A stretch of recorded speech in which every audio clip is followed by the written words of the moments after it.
ప్రభు యొక్క మహాకృపలో ప్రేమలో ప్రతిరోజు వర్ధిల్లుతూ ఆత్మీయంగా బలపడుతూ ఉన్నారని నేను నమ్ముచూ ఉన్నాను. కష్టకాలంలో చేయవలసిన ప్రార్థన.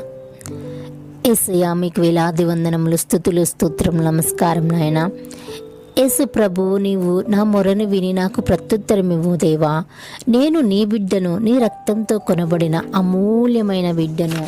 మమ్మలను రక్షించండి. మేము దినమెల్లా మొరపెట్టుచూ ఉన్నాము తండ్రి. నీకు ప్రార్థన చేయుచూ ఉన్నాము. నీవు ఈ దాసుని సంతోషపరచండి. యేసయ్యా, నీవు మంచి వాడవు. నరుల తప్పులను కూడా నీవు మన్నించి వాడవు. నీకు మనవి చేయువారు వారిని మిక్కిలి ప్రేమతో నీవు ఆదరించే వాడవు. ప్రభువా యేసయ్యా, నా మొరను మీరు ఆలకించండి. నా వేడుకోలు ఆలించండి నాయనా. మాకు ప్రత్యుత్తరం ఇవ్వండి. ఆపత్కాలంలో నేను మీకు మొరపెట్టుచు ఉన్నాము.